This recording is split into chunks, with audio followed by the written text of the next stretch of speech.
ಅದ್ರ ಬಗ್ಗೆ ಕಾರ್ಯಕ್ರಮದ ಬಗ್ಗೆ ಹೋರಾಟದ ಬಗ್ಗೆ ತಿಳಿಸ್ಕೊಡ್ಬೇಕಂತ ಮನವಿ ಮಾಡ್ತಾ ಇದ್ದೀನಿ.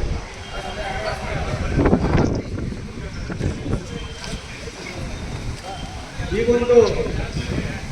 ಒಂದು ಮಹತ್ತರವಾದಂತಹ ಚಳುವಳಿಯಲ್ಲಿ ಭಾಗವಹಿಸಿರ್ತಕ್ಕಂಥ ಈ ಚಳುವಳಿಯನ್ನು ಆರ್ಗನೈಸ್ ಮಾಡತಕ್ಕಂಥ ರಾಮನಗರ ಜಿಲ್ಲಾ ಜಾಗೃತಿ ಸಮಿತಿಯ ಮತ್ತು ರಾಮನಗರದ ವಿಶೇಷವಾದಂತಹ ಆಸಕ್ತಿ ಸಮುದಾಯವನ್ನು ಸಂಘಟಿಸಿರ್ತಕ್ಕಂಥ ಎಲ್ಲ ನನ್ನ ಆತ್ಮೀಯ ಗೆಳೆಯರೇ, ಹರೀಶ್ಪಾಲ್ ಅವರ, ವೆಂಕಟೇಶ್ ಅವರೇ, ಎಲ್ಲರ ಹೆಸರನ್ನ ಹೇಳಲಿಕ್ಕಾಗಲ್ಲ.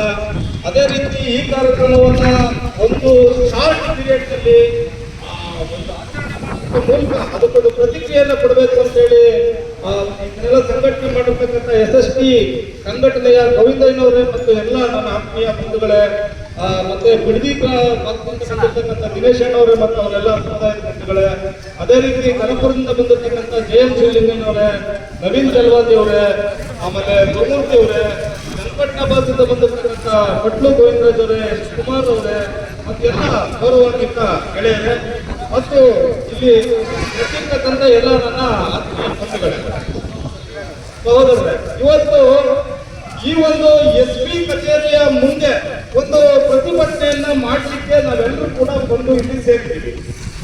ಹಂಗಂದ್ರೆ ನಮಗೆ ಪೊಲೀಸರಿಗೆ ವಿರೋಧ ಕಟ್ಕೋಬೇಕು, ವೈರತ್ವ ಕಟ್ಕೋಬೇಕು, ಪೊಲೀಸರನ್ನ ನಾವೇನಾದ್ರು ಅವ್ರನ್ನ ನಾವು ಇದೆಲ್ಲ ಹೀಯಾಳಿಸಬೇಕು ಅಂತಕ್ಕಂಥದ್ದು ನಮಗೇನು ಬೇವುಲಾಗ್ಲಿ, ಹುಚ್ಚಾಗ್ಲಿ ಮತ್ತೆ ಬೇರೆದಾಗ್ಲಿ ಇಲ್ಲವೇ ಇಲ್ಲ. ನಾನು ಒಂದು ವಿಚಾರವನ್ನ ಇಲ್ಲಿ ಹೇಳಲಿಕ್ಕೆ ಬಯಸ್ತೀನಿ ಸ್ನೇಹಿತರೆ. ನಮಗೆ ಬಾಬಾ ಸಾಹೇಬ್ ಅಂಬೇಡ್ಕರ್ ಅವರ ಚಳುವಳಿ ಮತ್ತು ಬಾಬಾ ಸಾಹೇಬ್ ಅಂಬೇಡ್ಕರ್ ಅವರ ಅದು ನಮ್ಗೆ ಏನನ್ನ ಕಲ್ಸ್ಕೊಟ್ಟಿದೆ ಅಂತಂದ್ರೆ, ಮೊದಲನೇದಾಗಿ ಅನ್ಯಾಯದ ಪರವಾಗಿ ಯಾವ ರಾಜಿಯನ್ನು ಮಾಡ್ಕೊಳ್ಬೇಡ ಅಂತಕ್ಕಂಥದ್ದನ್ನ ಇಲ್ಲಿರ್ತಕ್ಕಂಥ ಎಲ್ರಿಗೂ ಕಲ್ಸ್ಕೊಟ್ಟಿದೆ. ಅದೇ ರೀತಿ ಯಾವುದೇ ವಿಚಾರವನ್ನ ನೀನು ಗಮನಿಸ್ತೇನೆ, ಸಮಾಜದ ಸ್ವಾಸ್ಥ್ಯಕ್ಕೆ ಧಕ್ಕೆ ಬಂದಾಗ ನೀನು ಆ ಸಮಾಜದ ಸ್ವಾಸ್ಥ್ಯದ ಧಕ್ಕೆಯ ವಿರುದ್ಧವಾಗಿ ಒಂದು ಹೋರಾಟವನ್ನು ಮಾಡಬೇಕು ಅಂತಕ್ಕಂಥದ್ದನ್ನ ನಮಗೆ ಬಾಬಾ ಸಾಹೇಬ್ ಅಂಬೇಡ್ಕರ್ ಅವರ ಚಳುವಳಿ ಮತ್ತು ಗೌತಮ ಬುದ್ಧರ ಚಳುವಳಿ ನಮ್ಗೆ ಹೇಳ್ಕೊಟ್ಟಿದೆ. ಅದ ಕಾರಣಕ್ಕೋಸ್ಕರ ನಾವೆಲ್ಲಿ ಬಂದಿದ್ದೀವಿ. ಆಮೇಲೆ ಎರಡನೇದಾಗಿ ನಾನು ಮುಖ್ಯವಾಗಿ ಮಾಡ್ತಕ್ಕಂಥದ್ದೇನು ಅಂತಂದ್ರೆ ಆರೋಪ, ಕಾಂಗ್ರೆಸ್ ಸರ್ಕಾರ ಅಧಿಕಾರಕ್ಕೆ ಬರಬೇಕು ಅನ್ನೋ ಕಾರಣಕ್ಕೋಸ್ಕರ ಬಿಜೆಪಿಯ ಎಲ್ಲ ದುರಾಡಳಿತವನ್ನು ಕೊನೆಗಾಣಿಸಬೇಕು, ಜಾತಿವಾದಿ ಸರ್ಕಾರ ತೊಡಗಬೇಕು ಅನ್ನೋ ಕಾರಣಕ್ಕೋಸ್ಕರ ನಾವು ಕಾಂಗ್ರೆಸ್ ಸರ್ಕಾರಕ್ಕೆ ಅಧಿಕಾರವನ್ನು ದಲಿತರು, ಮುಸಲ್ಮಾನರು, ಹಿಂದುಳಿದ ಜಾತಿಯವರು ನಾವೆಲ್ಲರೂ ಸೇರಿ ಒಂದು ಅಧಿಕಾರವನ್ನು ಕೊಟ್ಟಿದ್ದೀವಿ. ಹಿಂದೆಯಿಂದಲೂ ಕೊಡ್ತಾನೆ ಬಂದಿದ್ದೀವಿ. 2003ರಲ್ಲಿ ಕಂಬಾಲಪುರದಲ್ಲಿ 7 ಜನ ದಲಿತರ ಕಗ್ಗೊಲೆಯಾಗಿದೆ. ಆ ಸಂದರ್ಭದಲ್ಲಿ ಕಾಂಗ್ರೆಸ್ ಸರ್ಕಾರ ಅಧಿಕಾರದಲ್ಲಿತ್ತು. ಖರ್ಗೆ ಅವರೇ ಗೃಹ ಸಚಿವರಾಗಿದ್ರು. ಸಮಾಜ ಕಲ್ಯಾಣ ಇಲಾಖೆಯನ್ನು ಆಳ್ವಿಕೆ ಮಾಡ್ತಾ ಇದ್ದವರು ಕೆ. ಶಿವರಾಮ್ ಅವರು, ಪೊಲೀಸ್ ಇಲಾಖೆಯನ್ನು ಆಳ್ವಿಕೆ ಮಾಡ್ತಾ ಇದ್ದವರು ಸುಭಾಷ್ ಭರಣಿ ಅಂತ ಹೇಳಿ ಅಡಿಷನಲ್ DGP ಅವರು. ಅಂತ ಸಂದರ್ಭದಲ್ಲಿ 7 ಜನರ ದಲಿತರ ಕಗ್ಗೊಲೆ ಆಗುತ್ತೆ. ಅದಕ್ಕೆ ಸ್ಪೆಷಲ್ ಪ್ರಾಸಿಕ್ಯೂಷನ್ ಮಾಡುತ್ತೆ ಸರ್ಕಾರ. ಆಮೇಲೆ ಜೊತೆಗೆ ಸ್ಪೆಷಲ್ ಕೋರ್ಟ್ ಅನ್ನ ತೆರೆಯುತ್ತೆ, ಸ್ಪೆಷಲ್ ಜಡ್ಜ್ ನ ನೇಮಕ ಮಾಡ್ತಾರೆ. ಇಷ್ಟೆಲ್ಲ ಇದ್ರೂ ಕೂಡ ಒಬ್ಬನೇ ಒಬ್ಬ ಆರೋಪಿಗೆ ಶಿಕ್ಷೆಯನ್ನ ಕೊಡ್ಲಿಕ್ಕಾಗಲ್ಲ. ಕಾರಣ ಏನು ಅಂತಂದ್ರೆ, ಆ ಜಾಗಕ್ಕೆ ಅಟಲ್ ಬಿಹಾರಿ ವಾಜಪೇಯಿ ಅವರು ಪ್ರಧಾನಮಂತ್ರಿಗಳು ಬಂದು ಹೋಗ್ತಾರೆ, ಸೋನಿಯಾ ಗಾಂಧಿ ಅವರು ಬಂದು ಹೋಗ್ತಾರೆ, ರಾಷ್ಟ್ರಪತಿಗಳು ಬಂದು ಹೋಗ್ತಾರೆ, ಎಲ್ಲರೂ ಬಂದು ಹೋಗಿದ್ದಾರೆ. ಒಬ್ಬನೇ ಒಬ್ಬನಿಗೂ ಶಿಕ್ಷೆ ಕೊಡಲಿಕ್ಕೆ ಸಾಧ್ಯವಾಗಿಲ್ಲ. ಅದೇ ರೀತಿಯಲ್ಲಿ ರಾಮನಗರ ಜಿಲ್ಲೆಯಲ್ಲಿ ಉಜ್ಜಿರೈನ್ ಕೊಲೆಯಾಗಿದೆ, ನೆಹರು ದೊಡ್ಡಿನಲ್ಲಿ ಕೊಲೆಯಾಗಿದೆ, ಚಿಕ್ಕೇನಹಳ್ಳಿನಲ್ಲಿ ಕೊಲೆಯಾಗಿದೆ.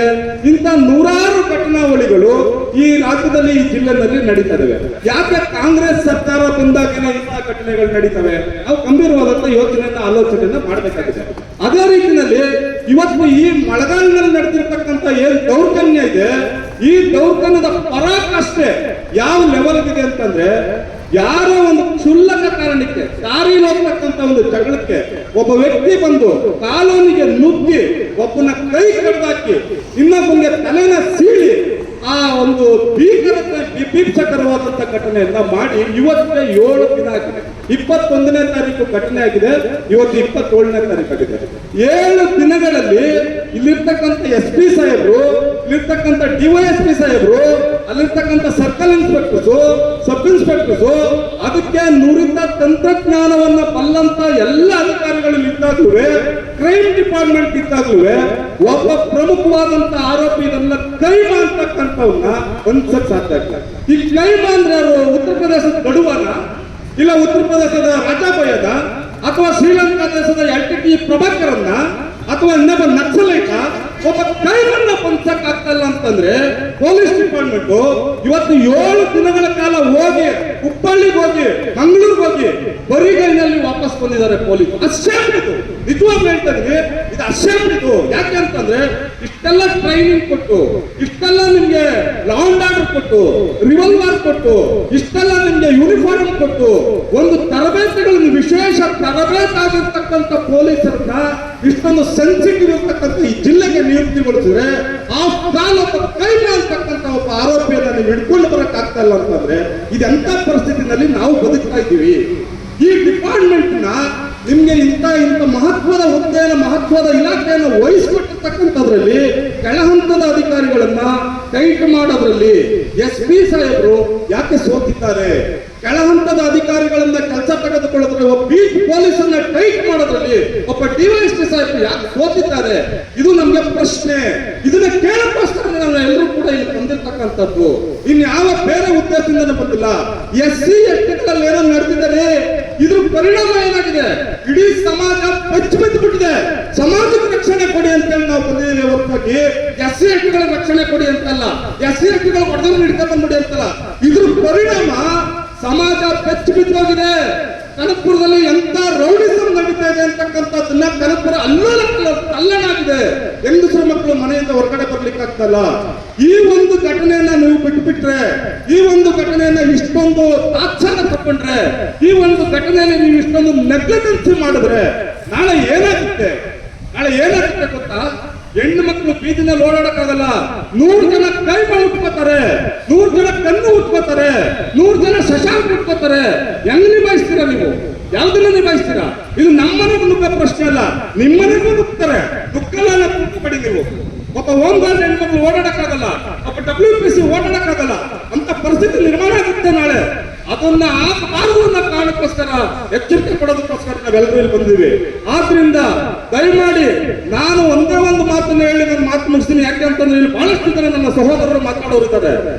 ನಿಮಗೆ ಜಿಲ್ಲಾಡಳಿತಕ್ಕೆ IG ಸಾಹೇಬರು ಇಲ್ಲಿ ಬಂದೋಗಿ SP ಸಾಹೇಬರು 3 ಸಾರಿ ಘಟನಾ ಸ್ಥಳಕ್ಕೆ ಬಂದ್ರು, ಒಬ್ಬ ಆರೋಪಿ ನೆಟ್ಕೊಂಡ್ಬರಕ್ ಆಗ್ತಾ ಇಲ್ಲ ಅಂತಂದ್ರೆ ಎಫಿಷಿಯಂಟಿನ ನಾವು ಓರೆಗಚ್ಚಬೇಕಾಗಿದೆ. ನಿಮ್ಮ ದಕ್ಷತೆಯನ್ನ, ನಿಮ್ಮ ಪ್ರಾಮಾಣಿಕತೆಯನ್ನ, ನಿಮ್ಮ ಕರ್ತವ್ಯದ ದಕ್ಷತೆಯನ್ನ ಓರೆಗಚ್ಚಿ ನೋಡಬೇಕಾಗಿದೆ. ಆದ್ರಿಂದ 1 ವಾರಗಳವರೆಗೆ ನಾವು ಕಾಲಾವಕಾಶವನ್ನ ನೀಡ್ತೀವಿ. ಇಲ್ಲಿ ಇರ್ತಕ್ಕಂಥ ಎಲ್ರೂ 1 ವಾರದೊಳಗಡೆ ನೀವು ಆರೋಪಿಗಳನ್ನ ಹಿಡಿದು ಅಟ್ಲೀಸ್ಟ್ ನಿಮ್ಗೆ ಕೊಟ್ಟಿರ್ತಕ್ಕಂಥ ರಿವಾಲ್ವರ್ಗೆ ನೀವು ಕೆಲಸ ಕೊಟ್ಟು ಅದೇನ್ ಮಾಡ್ತಾರೋ ಗೊತ್ತಿಲ್ಲ, ಅವನನ್ನ ಇಲ್ಲವಾಗಿಸಬೇಕು ಡಿಪಾರ್ಟ್ಮೆಂಟ್. ಒಂದು ವೇಳೆ ನೀವು ಅವನನ್ನ ಇಲ್ಲವಾಗಿಸ್ತಿಲ್ಲ ಅಂತಂದ್ರೆ ಆ ಕೈನ ತಕೊಂಡು ಬಂದು ಯಾವ ಸರ್ಕಾರಕ್ಕೆ ಓಟ್ ಕೊಟ್ಟಿರೋದಕ್ಕೆ ಕೈ ಕಟ್ಟಾಕಿದ್ದಾರೆ ಅಂತಕ್ಕಂಥದನ್ನ, ಯಾರ ನಿರ್ಲಕ್ಷ್ಯದಿಂದ ಕೈ ಕಡ್ದಾಕಿದ್ದಾರೆ ಅಂತಕ್ಕಂಥದನ್ನ ಸಿದ್ದರಾಮಯ್ಯ ಮನೆ ಮುಂದೆ ತಗೊಂಡು ಹೋಗ್ತೀವಿ.